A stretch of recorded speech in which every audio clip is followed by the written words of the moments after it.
When last we left Harry Haller, he had stepped out of the theater. He had laughed. He had killed. He had changed. But the world outside didn't notice. Because transformation doesn't come with a clause. And freedom doesn't come with a guidebook. Only silence and questions. What now? Who am I without the play? And why does the laughter still echo? You see, the theater never really closes, not for those who've walked its halls. Harry thought he'd finished the performance, but he's about to find out the curtain was only halfway drawn. The Afterlaugh Modern Audiobook Script Narration Style. There's no ovation when you leave the Magic Theater. No pat on the back, no "you've made it." Just the sound of footsteps echoing through an ordinary street in an ordinary city. Harry Haller walked home. Same coat, same shoes, same room. But something didn't fit anymore. He tried to sleep, but the laughter wouldn't stop. Not cruel laughter, not mocking, just there. Inside him, behind every quiet moment, like a jazz riff he couldn't forget. He looked in the mirror, not to check for wrinkles, but to see if his reflection would flinch. It didn't. It smiled. Harry thought the hard part was over. The theater, the death, the masks. But this was harder. Living in the world after you've seen behind its curtain. Seeing people still lost in roles you now recognize as costumes. And knowing you can't go back. So Harry poured a drink, opened a book, pretended he hadn't just killed someone who might not have been real. But in the stillness, a new question formed. If I'm not who I was, who am I now? And worse, do I need the theater again, or has it never really let me go? Masks Revisited. The world hadn't changed, but Harry had new eyes, and now everyone looked ridiculous. The man on the tram rehearsing polite small talk, the couple arguing like they were on stage, the shopkeeper smiling like his life depended on it, all of them wearing their roles like costumes stitched from expectation and habit. He used to mock them, the bourgeois, the shallow, the herd. But now? He didn't laugh at them. He understood them, because he had worn a mask too. He saw it now in the way people spoke without listening, a kind of autopilot, a rehearsed rhythm of being normal. And sometimes, just for a second, he caught the flicker in someone's eyes, that tiny tremor that said, "I know I'm pretending, I just don't know what else to do." Harry didn't feel superior anymore.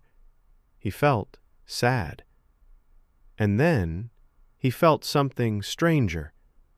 Compassion. Not everyone had walked through the Magic Theater. Not everyone would. But maybe if he stopped judging so harshly, he could see them for what they were. Not fools, just frightened actors in a confusing play. Like he had been, like he still was. And that's when he heard it. Jazz, somewhere distant, muffled, but calling, and his feet, traitorous things, began to follow. Hermine's echo. Harry hadn't spoken her name aloud in weeks. He didn't need to. She was still there. In the tilt of a stranger's smile, in the way jazz wrapped itself around dusk, in the ache behind every moment that almost felt alive. He saw her once, or thought he did, a woman on a cafe patio, same posture, same smirk, same way of looking right through people and not caring what she saw. He blinked. Gone. He heard her voice sometimes. Not hallucinations, just memory with teeth. You promised to obey me. You still owe me a dance. You haven't finished the lesson. She wasn't haunting him. Not exactly. More like waiting. Harry began writing again. Short notes, fragments, pages he'd tear up minutes later. He didn't want to explain her. He wanted to preserve her. Like a jazz solo you can never quite play the same way twice. And then one night, he found himself staring at the knife, the one from the theater. It was still there. He hadn't kept it. It had just stayed on the table. Perfectly ordinary, perfectly wrong.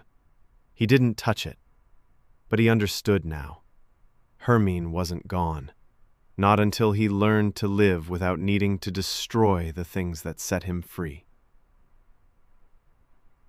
The mirror doesn't blink. There are mirrors you avoid, and then there are mirrors that wait. Harry had passed this one 100 times, the full-length one in the hallway near the stairs, always in a rush, always looking past it. Until tonight. He stopped, faced it, and waited to feel something. Fear, shame, recognition. But the mirror gave him nothing. It didn't blink, didn't flinch, didn't lie. The man staring back? He looked tired. Sharper around the eyes, a little older than Harry remembered. But the thing that struck him most? He didn't know who it was. Not really. He'd worn so many identities. The intellectual, the outsider, the Steppenwolf, the seeker, the killer, the student. And now? There was no label that stuck. The mirror was offering him something brutal. You can't build a new self, it seemed to say, by polishing old ones. You have to let them all fall away. Harry exhaled, reached out, touched the glass. Cold, unyielding, real. And then, for a brief, mad second, he smiled. Because maybe, just maybe, the mirror's silence wasn't judgment. It was permission. A joke told twice. Pablo never knocked. He just appeared. One moment Harry was walking alone, half lost in thought, half surrendered to the night. Next moment, there he was. White suit, saxophone, smile that made reality feel optional. Still taking yourself seriously, amigo? Harry blinked, tried to speak. Failed.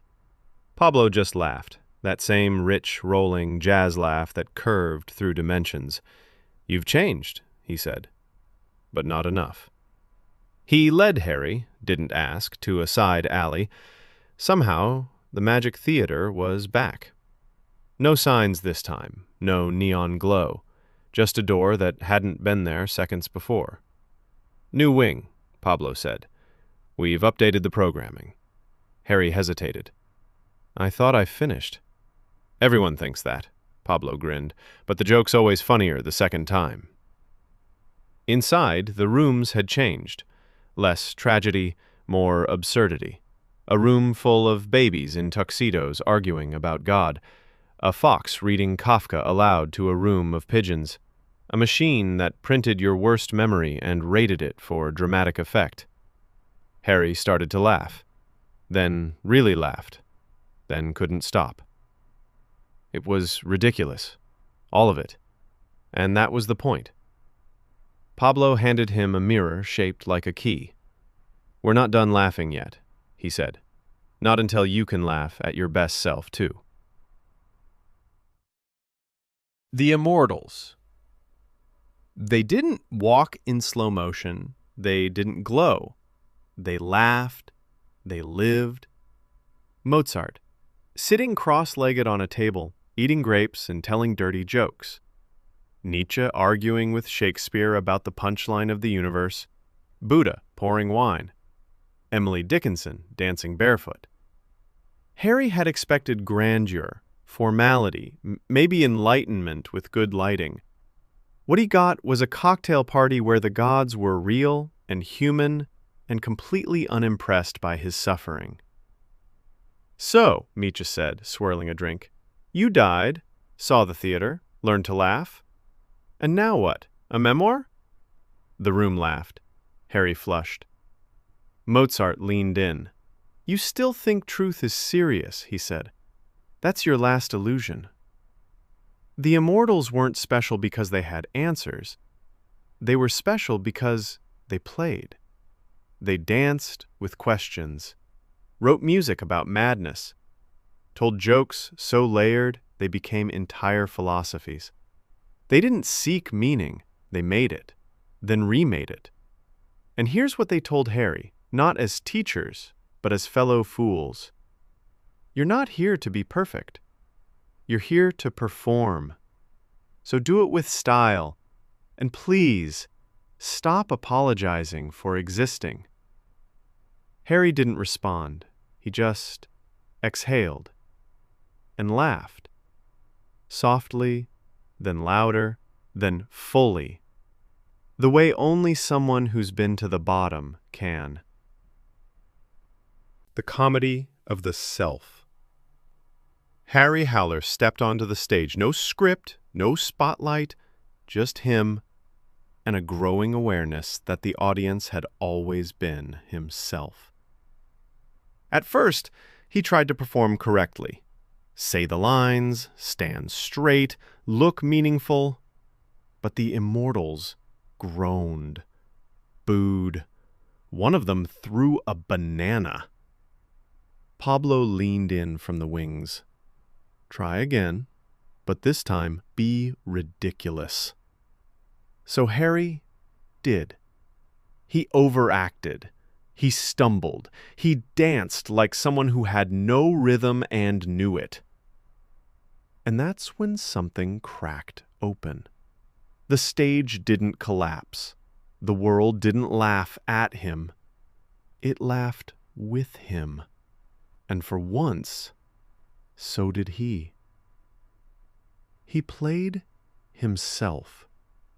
But not the tortured version, not the curated loner. He played the guy who loved jazz but couldn't keep time. The guy who quoted Goethe but couldn't cook an egg. The guy who killed someone in a hallucination and still worried about being too awkward at parties. That version was hilarious and kind and true. He'd spent so long trying to be profound. Turns out, he was already interesting. He just hadn't let himself be seen. The crowd rose, not to applaud, but to join him. And suddenly the theater wasn't a theater at all. It was a space where everyone could drop the mask and laugh at the madness of ever trying to be perfect. The end of the audience. The crowd faded. No exit, no sound of chairs, just gone. And Harry stood alone. No stage beneath him, no curtain, no script, just himself. It was disorienting. To perform your heart out only to realize you were never being watched. There was no audience. There never had been. The theater had been a mirror, not for entertainment, but for exposure. And now that he'd seen it all, played the fool, the philosopher, the killer, the man, the theater had nothing left to show him. No lines, no cues, just silence. He sat down, not in defeat, but in stillness. There was no applause coming, no validation, no cosmic nod of approval, and that was finally okay. He looked at his hands. Ordinary, shaking slightly, capable of harm, capable of help. They weren't the hands of a wolf or a saint, or a man destined for anything in particular. They were just his. And for the first time in a long time, that was enough. No more theater. The walls of the theater crumbled, not with sound, but with stillness. No smoke, no chaos, just absence.